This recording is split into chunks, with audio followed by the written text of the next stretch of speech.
सभी को नमस्ते, good evening to all participants, and I welcome today's resource person Dr. Diya Sen ma'am and all the participants those who are joined here. आज इस दशहरे की मुहूर्त पे आप सभी को दशहरे की शुभकामनाएं और उसी के साथ महात्मा गांधी जयंती की भी हार्दिक शुभकामनाएं। आज का फेस्टिवल होने के बावजूद भी हमने वेबिनार ऑर्गेनाइज किया है और फेस्टिवल तो दिन भर चालू है, आज भी चालू है, फिर भी हम एजुकेशनल एक्टिविटी में ब्रेक नहीं देते हुए यहाँ की इकट्ठा हुए है। आप सभी का मैं स्वागत करता हूँ, हार्दिक अभिनंदन करता हूँ। Today's speaker doctor Diya Sen is associate professor in history, department of humanities, Kripanidhi degree college, Bangalore, and her speech will be on the topic importance of the constitutional principle of socialism in modern day India। जैसे कि हमारा जो prime document है constitution, तो उसके हर angle का अभ्यास सभी को होना चाहिए, ऐसा पॉइंट मन में रखते हुए मैडम ने ये टॉपिक दिया है। थोड़ा सा लेट मैडम को बोल दिया मैंने, फिर भी उन्होंने हमारी रिक्वेस्ट एक्सेप्ट की। She accepted our request and joined here as a resource person. I welcome you, ma'am, from my Veer Maheshwar Charitable Trust, Latur, MS, India, and also from my all participants. And I request you, you can introduce yourself, your awards, your achievement, your academic contribution, or any educational experience with your students. Then you can start your speech. Thank you. Thank you, sir. I'm deeply grateful for you to giving me this opportunity to express myself on a topic which I feel very strongly about. And good evening. My name is Dr. Diya Sen, and I am a professor of history, as sir already introduced me. I have done my BA and MA in modern Indian history from Delhi University, and thereafter I did my MPhil in Jadavpur University, Calcutta. And I've completed my PhD from Jamia Millia Islamia, Delhi. So my learning has been from mostly from Delhi and Calcutta. Whatever my understanding, and I was taught by extremely well-known scholars in modern Indian history, and I did my PhD on legal history. That is the right of the right to property, women's right to property, economic rights of women. So that is my special area of interest. And here I have been teaching in Krupanidhi Degree College for the last 4.5 years. And I have taught, I have been exposed to cultural history, history of Karnataka. And it has been a delightful experience with my students also. And I have learned a lot. And I have a JRF scholarship, and I did my PhD on the scholarship. And since then, my research work was interrupted for some time, and for various reasons, for family reasons. And thereafter, I joined teaching in a school. And now, of course, I'm back to teaching in a degree college. And I have, and nowadays there is a great emphasis on in the NEP also, and in our the state education policy, as well as a national education policy. There is a lot of emphasis on the learning of the Constitution. Okay, especially the preamble. What are the moral values? What are the basic principles, core values of the Constitution? So, Constitution paper has been made mandatory for all the streams. So I have access now to, like, I'm teaching the BBA stream, BBA Aviation, BCom, also BCA. So our teachers, and there are two types of courses on the Constitution, on Constitution and moral values. One, which is on the preamble, fundamental rights, etc., directive principles, and there is a Constitution CMV two, which is a far more interesting paper. And I think it's a very very informative, and it will teach students how to behave as responsible citizens, how to assess the performance of the government, and that is the CMV2. It is based on landmark court cases. Then we are studying important laws, etc., which deal with constitutional values. And I'm very, very, I feel very strongly about these issues, and therefore I have brought to you this topic, and I hope you will appreciate it. And you are all scholars and teachers in your own right, and I'm sure you'll think about this and incorporate it in whatever you are doing. So, with that, I introduce my topic, which is the importance of the constitutional principle of socialism in modern day uh, say, India.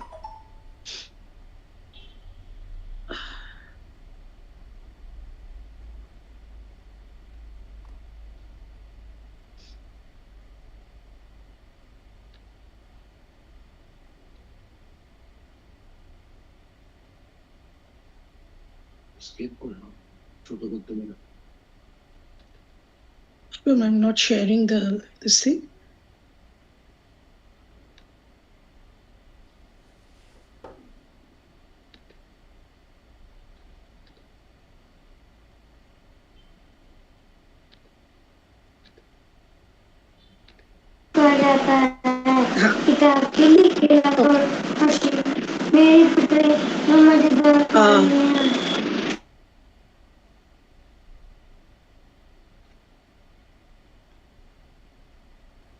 What is socialism? That is the first issue that I would like to address here. Socialism arose as a critique, in fact, of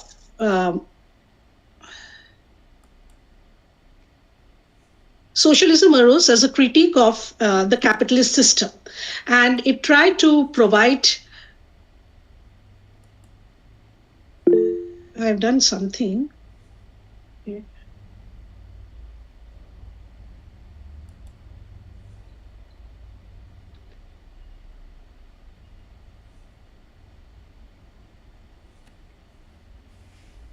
This is the PowerPoint, no?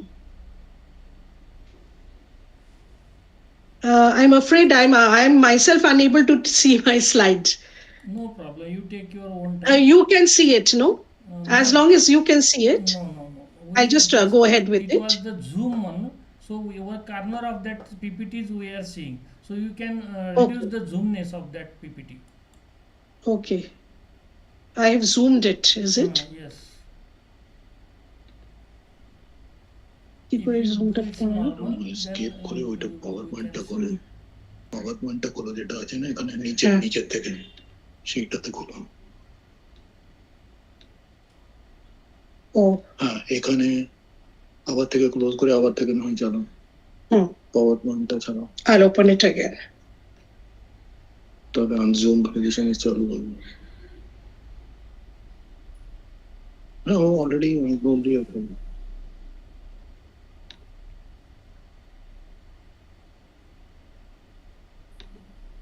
এটাতে click করবো। এটাতে চলে যাও, মিটে চলে যাও।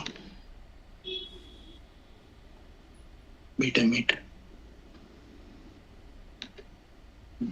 It is actually, it's not being shared. Just you share. It's been zoomed in.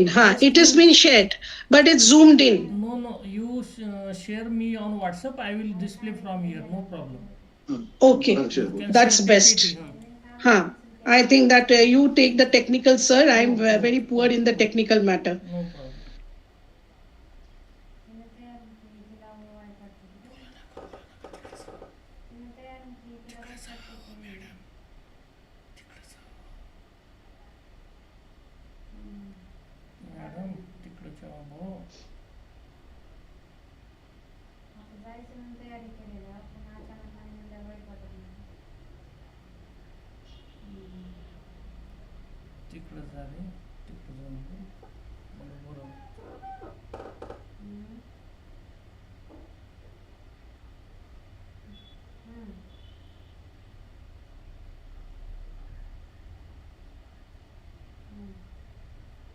Yes, I have shared it with you. Okay.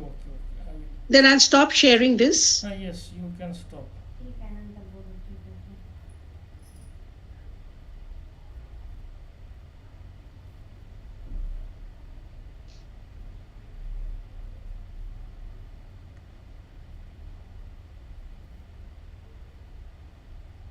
Sir, you can put to the first slide. So I was saying that what is socialism? The socialism is originated as a critique of capitalist system, the critique of the capitalist system, and the early socialist thinkers they began to talk about how all the negative impact of capitalism, that is concentration of wealth in a few hands. Those who were owners of capital, they were running the roost, and there was unequal distribution of wealth, concentration of wealth, poor condition of the workers, very poor conditions, and socialism emerged as a kind of a response to this expanding capitalist system, and it's a sort of presented an alternative. Sir, you can put to the the first slide. That is, what is socialism? And what was the solutions given by these early socialist thinkers? They were saying that main problem is that there is the capital is concentrated on few hands. So the state should step in, the governments should step in, and they should make the public ownership. The government should own the land and own the means of production, and that would ensure a better distribution of wealth. And they said, the socialists also, early socialists said that the social organization should be based not on profit motive, not on competition. It should be based on cooperation. So that the maximum number of people can benefit from this industrial revolution or whatever the market. The state should control production. The state should control the production and distribution of goods and services so that the entire society can benefit, and production is not only for the profit motive. It should be geared towards the welfare and of all. So, sir, you can put this next slide, because it tells us what are the solutions that were put by the socialists. So that is public ownership by the means. So you can see that the socialists advocated a very important position for the government. So who is to bring back the balance? Who is to ensure that there is equitable distribution of wealth? It is the government, responsibility of the government. The next slide, please. Thereafter, so these are the early socialists, and then in the scene comes Marx. And Karl Marx says that there is, in Marxian socialism, it is much more radical, and we sort of equate all the socialisms together. If we say socialist, we also mean Marxist, but Marxian socialism is completely different. It is much more radical, and it has no role of state whatsoever. Marx says that the working class, how to improve the condition of the working class, how to make the distribution of wealth more equitable, there should be a revolution. So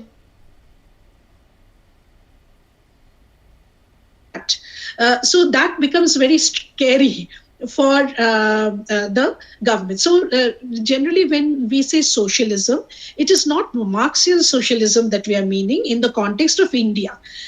So Marxian socialism has no role for the state.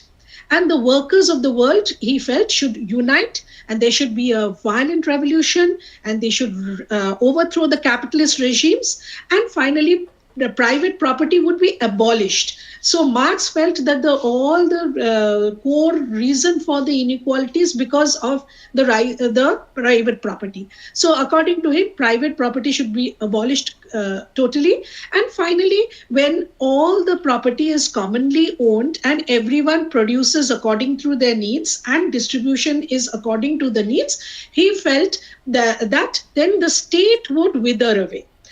However, it did not happen. Wherever there were these Marxist, the communist revolutions in Russia and in China, the state did not wither away at all.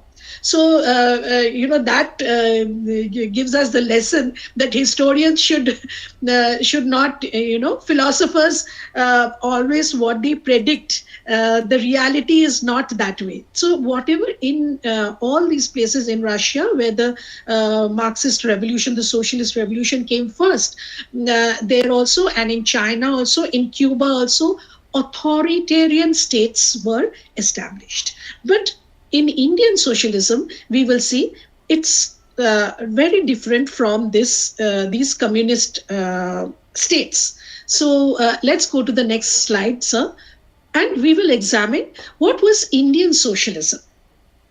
So the socialism, when it appeared as a critique of capitalism, it was accepted by the young Indian nationalists, and especially very prominent among them. Of course, the Communist Party of India was also formed, and there were the radical revolutionary movements also inspired by socialism and Marxist ideals. But we are not going to talk about Marxist ideals. We are going to talk about the ideals which were there in the hearts of our nationalists, that is, who is going to make a very big impact on Indian economic policy in the post-independence era. That is, the Pandit Jawaharlal Nehru was the first prime minister. So Jawaharlal Nehru was at that time when first socialism came up as an ideal. At that time, he and several other members, including Subhash Chandra Bose and several other members of the Congress, formed a Congress Socialist Party, which was not a separate party. It was a party within the Congress itself, which believed in the socialistic goals. Okay, the socialistic, whatever solutions the socialists had given, that is, the government should take part in the production, the government should, and distribution of goods. The role of the government should be central. So, and this was reflected, because finally the Prime Minister, as the Prime Minister of India, Jawaharlal Nehru was the architect of India's post-independence economic regeneration. Because as we all know, 200 years of colonial rule had ruined Indian industry. India was reduced to the position of making the grower of agricultural produce, raw material for the industrial process in Britain. So as a support, and in India was a market for British finished goods. So it was a forced captive market. So it had ruined, and the colonialism had ruined our agriculture also. So it was at such a state that we were not even able to feed ourselves. We have to, import the food grains after independence. So the Prime Minister, Jawaharlal Nehru, he considered many models. There were several models of development which were given to him. One was, of course, which was most prominent, and he was a follower of the Gandhian model. So Gandhi said that, you completely ignore industrialization. We have to develop the cottage industry. We have to focus on the villages, and and the villages should be self-sufficient and all that. So the Gandhian ideal was not accepted by Pandit Jawaharlal Nehru. Also, he was a follower of Gandhi, but his idea was different, and it was influenced by socialism. So his idea was that India should now be industrialized. So many years it has not been allowed to be industrialized. So there should be quick industrial development in India. And how is that possible? Through the planning of the economic planning and state supported industry. So the state would invest in heavy industries, iron and steel, would invest in hydro power, infrastructure, everything the state would do to encourage rapid industrialization. So that was the model given by P.C. Mahalanobis, who was an economist, a statistician, and a close-eyed of Jawaharlal Nehru. And that is the model of a mixed economy, where there would be private enterprise, private investors would be there, industrialists would be encouraged, but the state would have a very big role to play. And that is how socialism evolved in the first years of independence. Next, sir, next slide, please. So Indian socialism, it is not the radical Marxist socialism. And when Nehru also adopted socialistic principles of, land reform, where the zamindari system was abolished, he did not indulge in, because he was a Democrat, and he did not indulge in confiscation of land. Like in the Soviet Union, there was a confiscation of land from the landed gentry and redistribution. So although the land reform laws were passed in all the states, and even in India, zamindari system was abolished, and there was a ceiling placed on land, there was no forced confiscation of land or anything. Okay. And then it was the Indian socialism was oriented towards support of industrial growth through investment in heavy industry. We all know that.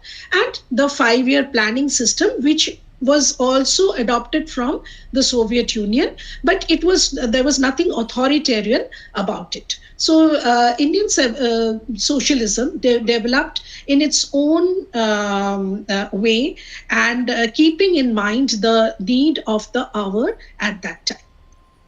So next slide.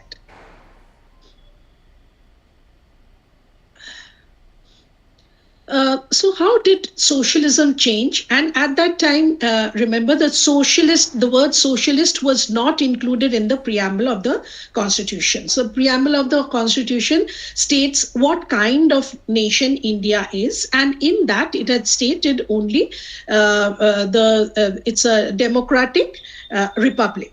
Okay, sovereign democratic republic. These are the 3 words that were there. So what kind of country is India? India is a sovereign democratic republic. There was an idea that there was in the Constituent Assembly, there was a debate that, whether the term socialist and secular should be included.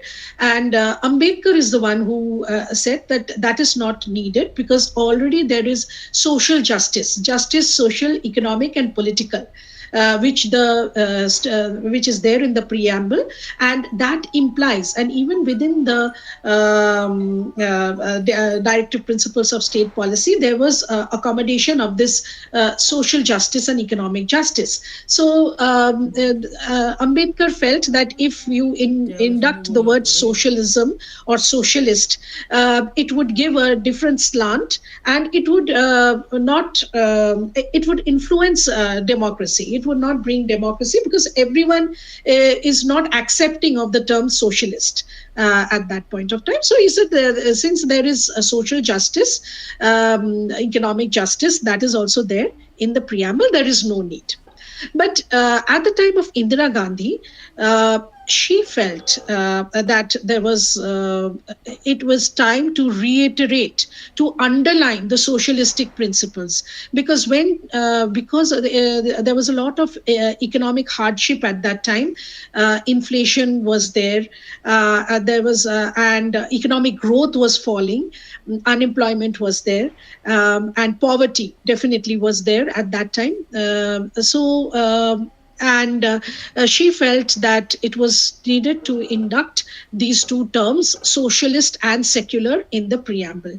And but the way she did it was during the emergency. During the emergency, she curtailed the freedoms of the people, and along with that, she pushed through these two words in the preamble of the Constitution, socialist and secular, by the 42nd Amendment of 1976.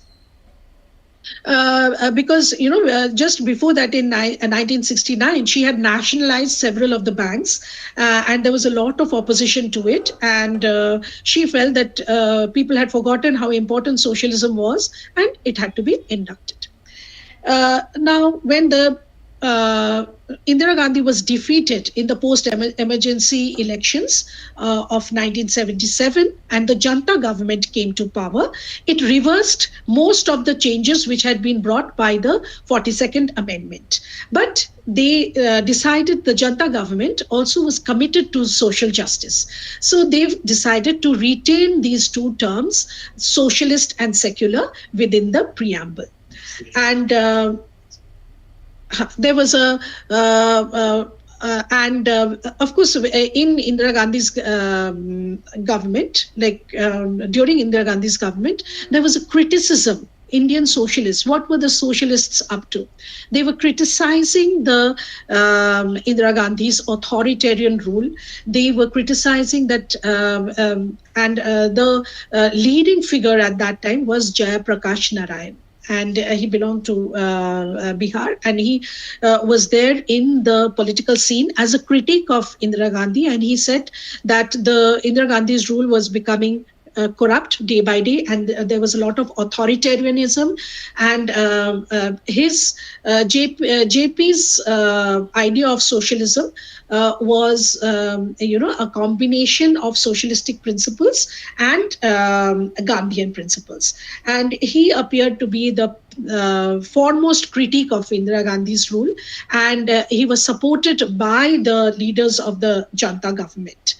And he advocated, JP advocated the dissolution of power to the village and the district. So he said that there should be a revolution, and power should not be concentrated so much in the center, and the villages and the districts and the state level, more power should be given. There should be more equality. There should be end of corruption. So Indian socialism began to be to stand for these ideals, for democratic ideals, for ideals of equality, and which is very much there in the Constitution. Next slide, please. So now, from Rajiv Gandhi's time, it would appear that socialistic principles were taking a backseat, because for the first time, Rajiv Gandhi he opposed the traditional socialistic principles, and he gave so he strengthened the bilateral ties with United States, especially because he was interested in the technological revolution. He was the one who introduced the computers in the government offices. He used the telecom revolution, the IT revolution, all of that. For that, he required a lot of technological input from the United States, and he did that. However, so he was not completely divorced from socialism, because it is this telecom revolution which he brought about. It was not it was not given to the private firms. So it was brought about through two public sector undertakings, telecom companies, MTNL and VSNL. Okay, so the MTNL was the internal Mahanagar Telecom Nigam, and the VSNL was the Videsh Sanchar, that is communication with outside of India. And Rajiv Gandhi, in his time, also started around 16 public sector undertakings. So, and he worked for the Panchayati Raj reforms and the Jawahar Rozgar Yojana, that is supposed to be rural, to address rural unemployment. So, socialistic ideas remained. in the Indian polity, even during the time of Rajiv Gandhi. Next slide, please.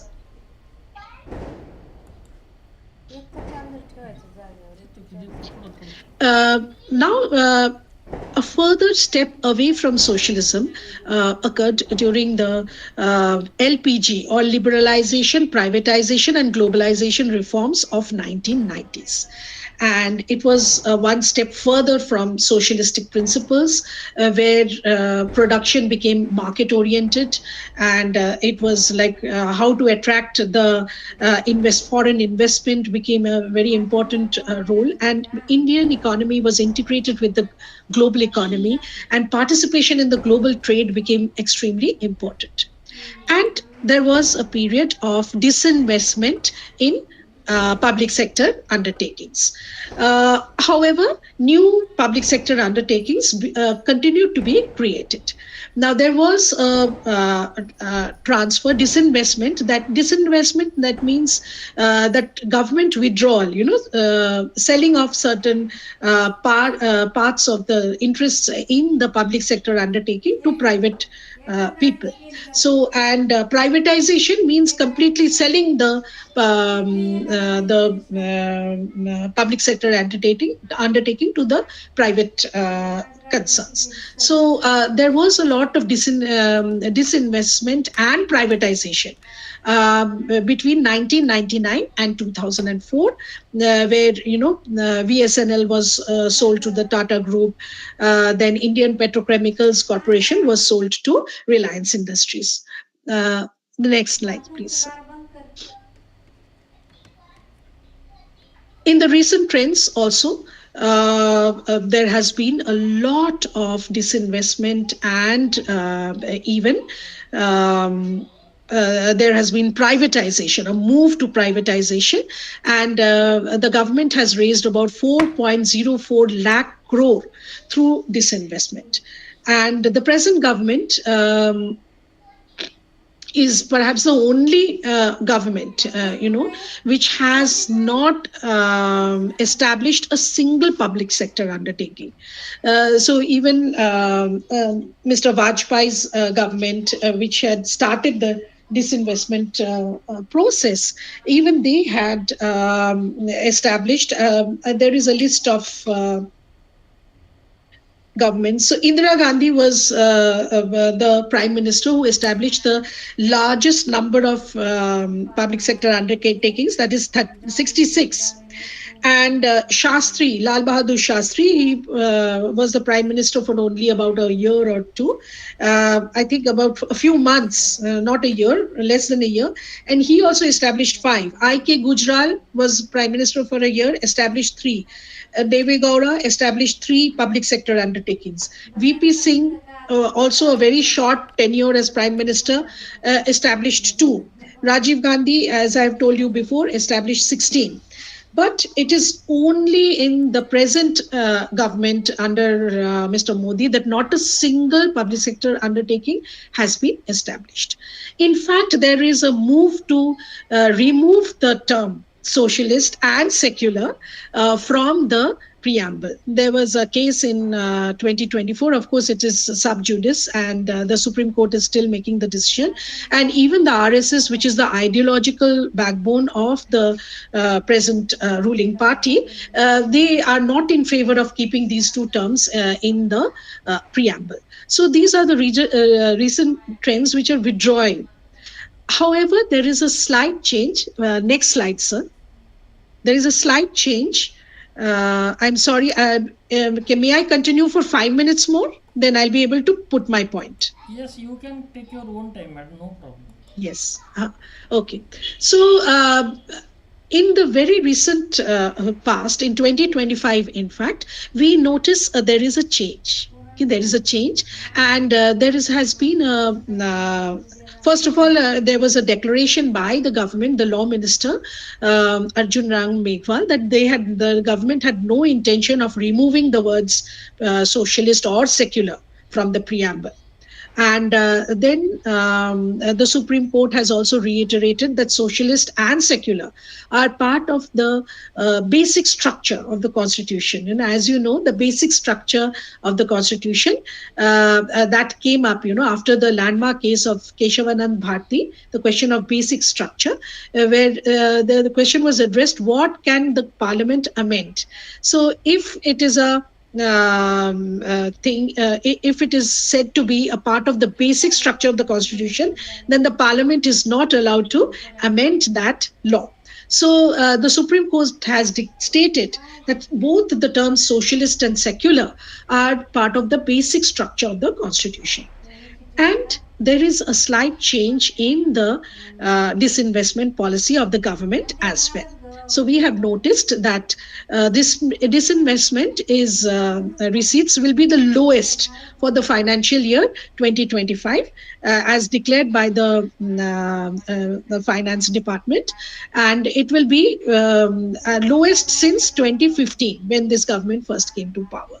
So they are now trying to, instead of letting go of the public sector undertakings, they are trying to optimize them, invest in them and make them viable. So that is a very positive step, which has, and there has been a slight change in the view. And I think that's a extremely positive step, because we should not forget the socialist ideals. So what is the benefit of the socialism, Indian socialism, for the people? So next slide, please, sir.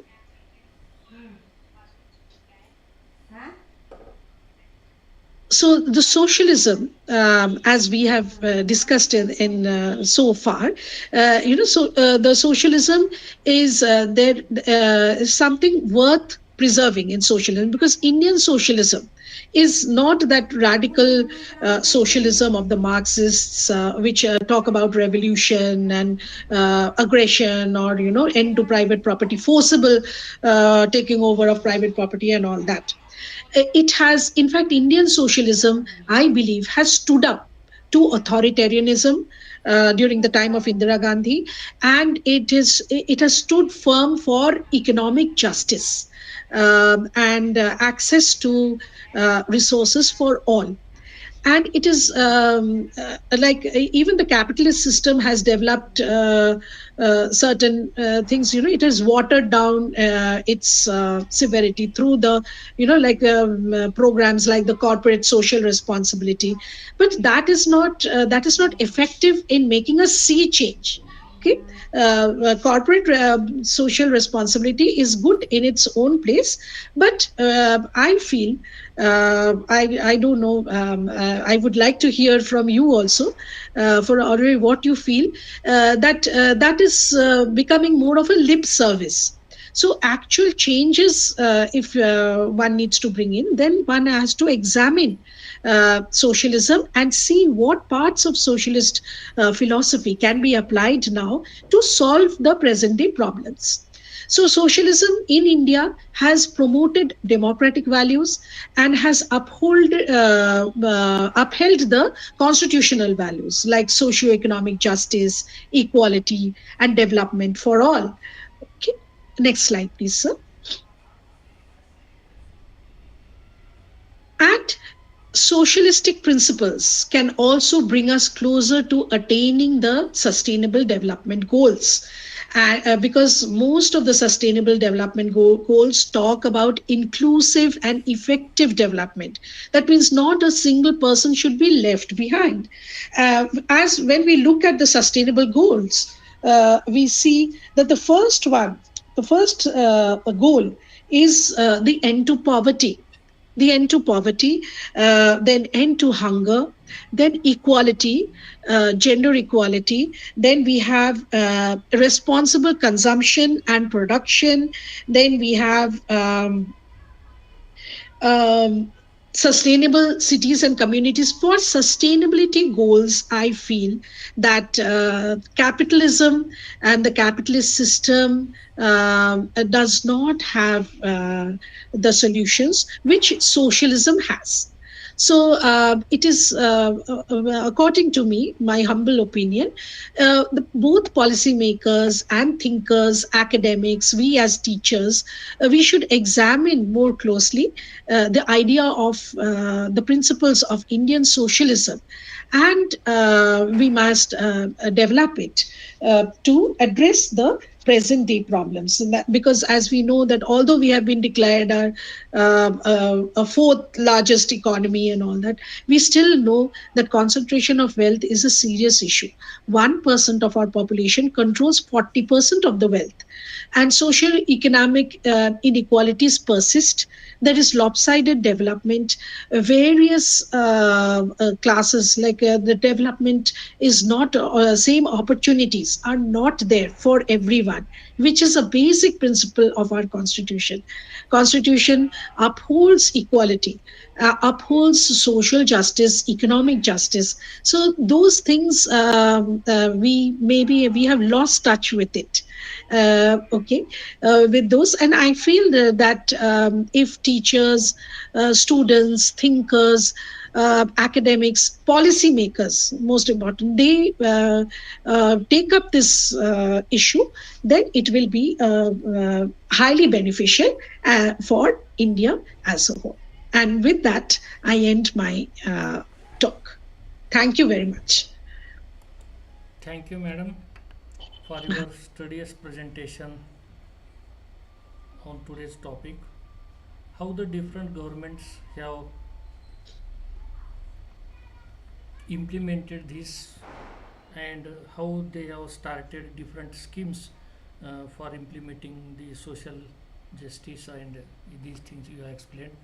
How the all prime ministers have, from our Pandit ji Jawaharlal Nehru to till the prime minister, means government, what they are doing, that is very completely elaborated by you.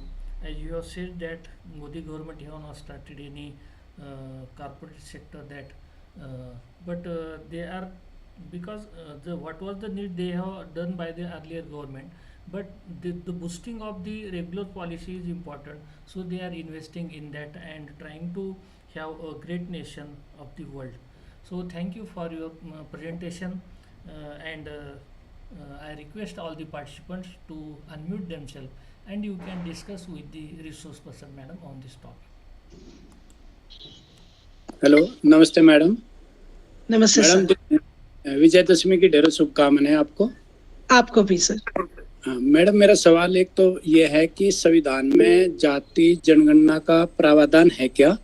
दूसरा सवाल है मेरा कि हमारा संविधान 22 भागों में बटा है, 22 में, और 12 अनुसूची है. इनका मतलब क्या है? 22 पार्ट्स एंड 12 अनुसूची.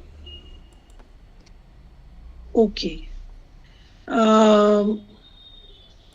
देखिए, इनका मतलब जो है, हमारा जो संविधान था, संविधान है रादर, उसका जब वो एक ब्लूप्रिंट है हमारे देश के लिए. जब वो संविधान बन रहा था, भारत का हालत, like partition was imminent. I'd prefer to say in English, partition was imminent. India was very much divided. There is no blueprint. Okay, जो 560 से ऊपर जो प्रिंसली स्टेट्स थे, उनको भी बोल दिया गया था कि आप लोग या तो इंडिया के साथ जुड़े या पाकिस्तान के साथ जुड़े या आप अलग रह सकते हो.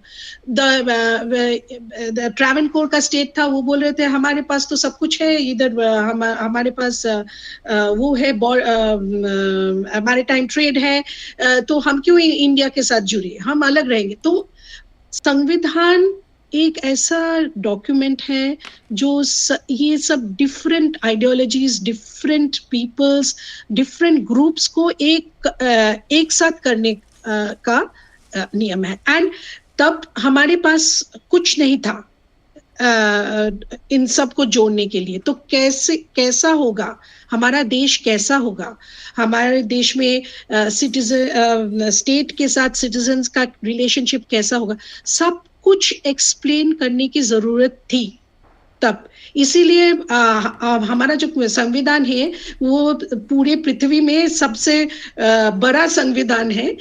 इसीलिए इतने सारे पार्ट्स है, क्योंकि एक फंडामेंटल राइट्स है, डायरेक्टिव प्रिंसिपल्स है, रिलेशनशिप विद द स्टेट्स है, सेंटर के साथ स्टेट का रिलेशनशिप कैसा होगा, देन शेड्यूल्स है, क्या भाषाएं होंगी, what are the difference. So this is a diverse nation. इस यूनिटी एंड डाइवर्सिटी लाने के लिए हमारा एवरी लिटिल थिंग ये आप अप्रिशिएट करेंगे। जो जब उन्होंने संविधान की रचना शुरू की थी तभी हमको इंडिपेंडेंस तब नहीं मिला था, कोई देश उधर नहीं था। तो 1946 December the Constituent Assembly came together and it took around 3 years of, और ऐसा कोई भी डिसीजन नहीं था जिस पे डिबेट नहीं हुआ था।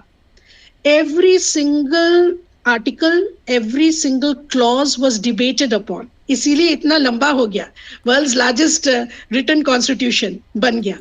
तो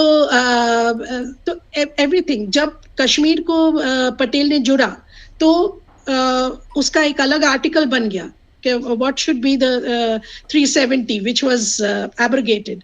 तो everything had to be made from scratch. तो इसीलिए हमारा संविधान ऐसा है सर। मैं क्या करूं? I hope I've been able to answer your question. जी सर भी मैडम 12 अनुसूचियां भी हैं, ये 12 अनुसूचियां क्या है? 12 अनुसूचियां, it's on different schedules on different matters. So I am more concerned about socialism. Socialism का मतलब क्या है, सोशलिज्म कैसे हमने यूज किया है, और ये सब अब वो तो एक अलग ही वेबिनार हो जाएगा, तो मैं जरूर करने की कोशिश करूंगी। और मैं 12 अनुसूचियों के बारे में उतना कुछ ज्ञान मुझे नहीं है। तो मेरा जो फील्ड ऑफ इंटरेस्ट है सोशलिज्म, उसमें मैं थोड़ा मैंने पढ़ाई किया है। तो 12 अनुसूचियां, I definitely, it is in the news now. There are a lot of different topics which are under it, and I'm sure I would like to learn more about it and do a webinar on that too. जी धन्यवाद madam, बहुत बहुत। Hello. Yes sir. Hello, good evening to all. Good evening sir. सबको दशहरे की हार्दिक शुभकामनाएं। Madam, आपसे एक मेरा नम्र निवेदन या प्रश्न है कि आपने इकोनॉमिक जस्टिस के बारे में बहुत बार रिपीटेशन आया था आपके भाषण में, तो आप क्या सोचती हैं कि कब इकोनॉमिक जस्टिस ये जो है इसके बारे में आपका क्या मत है, कब तक ये पॉसिबल है आप हमारे देश में? सर अभी तो ये बहुत ही स्लो प्रोसेस है, ये तो दिख ही रहा है। इसीलिए मैं सोचती हूँ कि जब जो कुछ हमने आज तक सोचा है, ऐसे ही ऑलमोस्ट 80 साल होने आए हमारे इंडिपेंडेंस का, तो उसमें भी अभी इकोनॉमिक जस्टिस बहुत दूर दूर तक नजर में नहीं आ रहा है। जो सस्टेनेबिलिटी गोल्स हैं, UN sustainability goals, they were supposed to be achieved by 2030. तो मुझे तो नहीं लग रहा है इसीलिए कि ये पॉसिबल होगा, क्योंकि मेरे ख्याल से एक तो lack of political will, I think the political class हमारे जो हैं और तब के जमाने में जो थे, there is the lack of the idea of the service to the people. Service to the people अभी political class के अंदर नहीं है। I think the political class has let us down. ये मुझे लगता है पर्सनली कि जो उनमें जुनून जो था इन पोस्ट इंडिपेंडेंस पीरियड, वो अभी है, अभी भी उनका गोल्स बहुत शॉर्ट टर्म है कि हमको पावर में आना है and we have to keep on being on in power. That should not be the goal. Goals should be the service to the people. मैंने अपने क्लास में पूछा था कि ये जो पार्लियामेंट है ये क्या, what is the function of the parliament? You will be surprised sir, they don't know. that the parliament is making our laws. And these are students, BBA students, BCA students, BCom students. We are not aware of what these people are doing. Why are we giving them votes? We are not aware. We are unable. We have not been able to tell our children that these are the people who are making our laws. और तब के ज़माने में constituent assembly में उनका 12 volume of discussion and debate है, 12 volumes of constituent assembly debates, तब जाके हमारा संविधान बना. अभी जो लॉज पास होता है विदाउट डिबेट, विदाउट डिस्कशन. तो ये this is a matter of concern and specially for us educators, because the children have no idea. The boy told me wo log they are controlling us, they are there to control us. I said no, we are supposed to, the people, sovereignty lies with the people, we are supposed to control them. That is the idea. But ye sab kuch, ye awareness of the constitution ये खो गया है. और जब ये when it the people are aware of the constitution, the people can hold the aware of the provisions, they can hold the government responsible, accountable. Okay, वो बोल सकते हैं कि ये क्यों नहीं है, ये सर्विस आपको देना था, you have promised this, you have not given. So this kind of idea is not there. So therefore और भी टाइम लगेगा सर. अगर अवेयरनेस है, people hold the government accountable, they know what they want, no, then only can this speed up, you know, process towards equality. And we are hanging on to our biases and prejudices and privileges like anything. वो हमारे में वो compassion दूसरों के, ये जो हमारे nationalist leaders में थे कि पॉवर्टी को देख के उनको कुछ फील होता था, वो कि इसको ठीक करना है, वो बात हमारे जनरेशंस में शायद नहीं है. We also have failed our nation in some way, इसीलिए थोड़ा रुकावट आ गया है. बट आई एम श्योर कि सोशलिज्म इज द वे. और इस पे अगर एकेडमिक डिबेट हो, पॉलिसी मेकर्स भी इस पे सोचे कि पहले का सोशलिस्ट पॉलिसीज कैसे थे, कैसे पॉवर्टी को एलिविएट कर सकते हैं. We are the 4th largest economy, still we have hunger, we cannot feed our own children. What kind of development is it? Malnutrition है. Malnutrition ऐसा नहीं कि remote villages में है. There's malnutrition in prosperous states like Maharashtra, there is malnutrition. Karnataka, there is malnutrition. तो ये तो बहुत बेसिक चीज है. हमारा फर्स्ट 2 सस्टेनेबिलिटी गोल्स भी हम पार नहीं कर पा रहे, तो पूरा इक्वालिटी लाना तो बहुत दूर की बात है. यही मैं समझती हूँ. Thank you so much ma'am. धन्यवाद श्याम सुरेश सर. व्यास जी, आप कुछ पूछना चाहते हैं? सूर्य व्यास जी. नमस्ते मैडम. नमस्ते मैडम, आपने जो सोशलिज्म समाजवाद की बात की, राम मनोहर लोहिया जी ने, उन्होंने बहुत अच्छा कॉन्सेप्ट था, सभी के लिए समान और इस ढंग से प्रयास था सब है. लेकिन मैं पूछना चाहता हूँ, इसी उद्देश्य से जब सार्वजनिक क्षेत्रों की और स्थापना की गई तो वो सब जो गवर्नमेंट की कंपनियां थी वो घाटे में चलने लगी. और उसमें देशभक्ति वाली भावना या जो देश के लिए को मतलब, और वही चीजें जब प्राइवेट में जाती है तो वो फायदा मतलब लाभ में हो जाती है. तो इसके पीछे क्या कारण है? और जैसे बंगाल में और बहुत समय तक एक ही मतलब सरकार रही, लेकिन उन्होंने इंडस्ट्री रेज में इतना ज्यादा नहीं अच्छा कर पाए, और इसमें क्या कारण है? आप इस बारे में क्या सोचते हैं? धन्यवाद. सर, मैं सोचती हूँ कि राम मनोहर लोहिया का जो मूवमेंट था, इवन जेपी मूवमेंट था, उनका आइडियोलॉजिकली वो लोग उतना स्ट्रॉन्ग और डिफाइंड नहीं थे, क्योंकि उनका पॉलिटिक्स ही ज्यादा अहम हो गया था. Like non Congressism was more important. कैसे इंदिरा गांधी को पावर से हटाया जाए, that became more important then that social goal. तो पॉलिटिक्स उसमें आ गई, इसलिए शायद मुझे ठीक आइडिया, मुझे और भी पढ़ाई करनी पड़ेगी इस पे, कि उनका movement, although it was very sincere movement, you cannot deny the sincerity and earnestness of both JP and Ram Manohar Lohia. Definitely they were excellent, and we should know more about them.